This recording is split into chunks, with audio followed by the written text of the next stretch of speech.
dia e a paz do Senhor, querido irmão, a paz do Senhor, querida irmã. Trago-vos uma palavra de fé, ânimo, vigor e esperança para esta manhã, que encontra-se registrada no livro do evangelista Lucas, Evangelho de Lucas, capítulo 1. Nós leremos 4 versículos, os versículos 24 e 25 e os versículos 57 e os 58, que nos dizem o seguinte: a santa e gloriosa palavra do Senhor. Depois disto, Isabel, sua mulher, engravidou e durante 5 meses não saiu de casa. E ela dizia: isto é a obra do Senhor. Agora ele olhou para mim favoravelmente para desfazer a minha humilhação perante o povo. 57.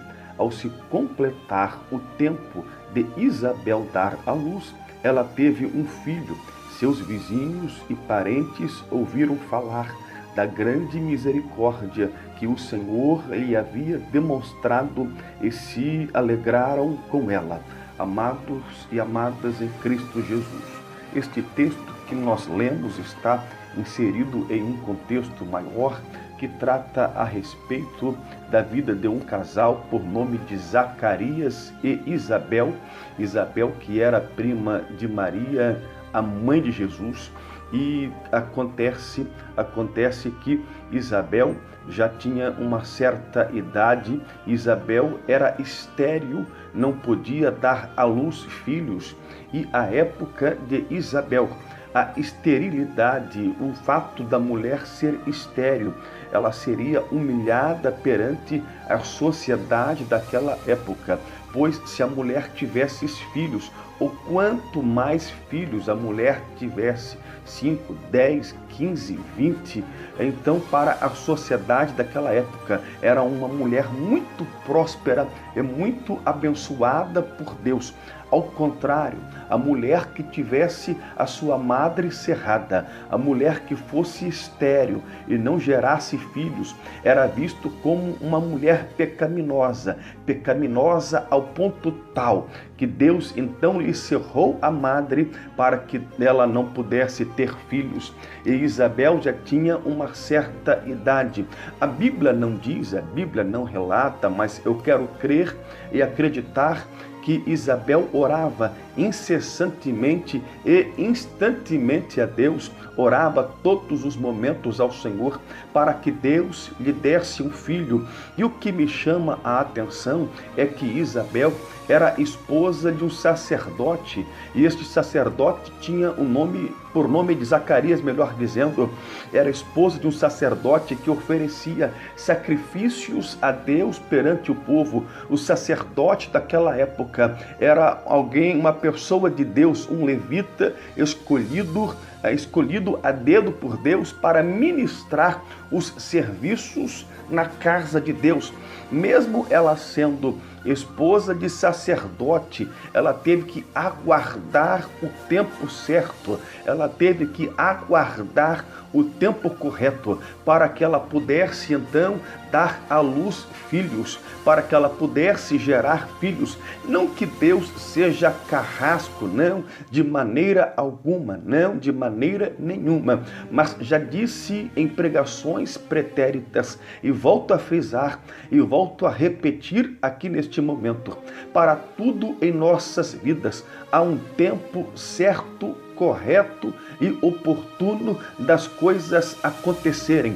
Quando nós aceitamos a Jesus, nós praticamente então colocamos a nossa vontade sob a direção da vontade de Deus. Nós subjugamos a nossa vontade à vontade de Deus. Daqui para frente, quando eu aceito a Jesus, a vontade que passa a prevalecer não será mais a minha vontade, mas será a vontade de Deus. E a vontade de Deus é de nos abençoar.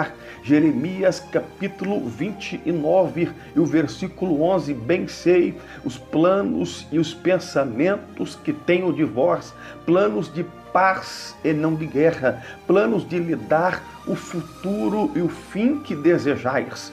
Jó capítulo 42 e o versículo 2. Bem sei que tudo podes e que nenhum dos teus planos podem ser impedidos. O que Deus quer para a tua vida é de te exaltar, te abençoar, de te plantar em uma terra próspera, de exaltar a tua vida. O que Deus quer para a tua vida é que vejam e contemplam a exaltação que Deus dará para você. Todavia, há algumas coisas interessantes que gosto de frisar. Em primeiro lugar, é o tempo de Deus. Neste tempo, e é neste tempo que as coisas acontecerão, que o milagre fluirá. Há uma segunda coisa muito interessante. Temos que obedecer ao Senhor. Temos que ter compromisso com Deus. Provérbios capítulo 8 e o versículo 17. Eu amo aos que me amam, e os que de madrugada me buscam me acharão. Em segundo lugar, amados, eu quero aqui frisar, Deus tem compromisso para com aqueles que têm compromisso para com Ele. Quando eu amo a Deus, eu tenho o compromisso de exaltá-lo, de glorificá-lo, de render a Ele graças, de render a Ele louvor. E, não obstante as lutas, as dificuldades, os problemas e as situações adversas, pois quando eu amo a Deus, eu devoto o melhor da minha adoração a Deus. Eu passo a adorar a Deus, não pelo que Ele pode me dar, pelo que Ele pode me oferecer, mas pelo que Ele é, pelo que Ele representa para mim, um Pai por excelência. E quando eu adoro ao Deus que é, o Deus que faz milagre, então se apresenta na minha vida.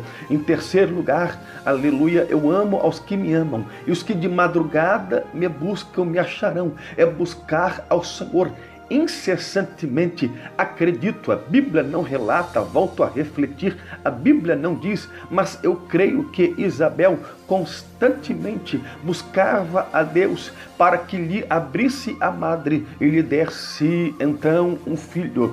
E Isabel, amados em Cristo Jesus, foi a mãe de João Batista, e João Batista nasceu 6 meses antes do nascimento de Jesus Cristo, antes do nascimento virginal de Jesus Cristo. E João Batista foi aquele que preparou o caminho do Senhor no deserto, ou seja, havia o tempo certo e oportuno de João Batista nascer, seria no tempo de Deus. Isabel teve que aguardar o tempo de Deus. Todavia, quando o tempo de Deus chegou na vida de Isabel, ela glorificou a Deus e disse: passada foi a minha humilhação.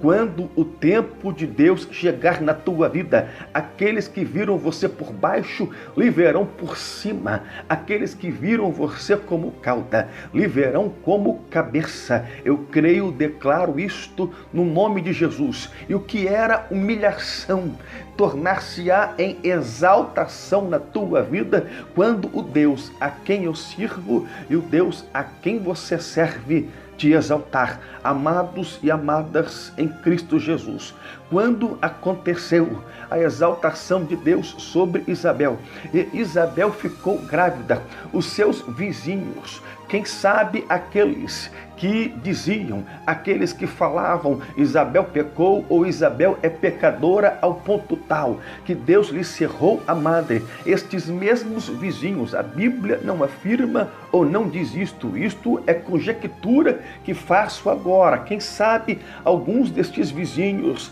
eram justamente aqueles que diziam, Isabel pecou, por isso Deus lhe cerrou a madre, não lhe dando filhos, não lhe fazendo gerar filhos. Mas aqui os seus vizinhos alegram-se com ela, exaltam-se com ela, exaltam a Deus com ela, melhor dizendo, pela vitória que ela recebeu. Amados em Cristo Jesus, mesmo aqueles que não acreditavam na tua vitória terão que exaltar ao Deus de Israel, quando o Deus a quem eu sirvo e o Deus a quem você serve te exaltar e lhe entregar a vitória. Por isto, aguarde em Deus, pois o tempo é dele e o tempo dele se cumprirá na tua vida e todos verão Deus te exaltar. Fique nesta palavra abençoada. Tenha uma semana próspera e abençoada em Cristo Jesus.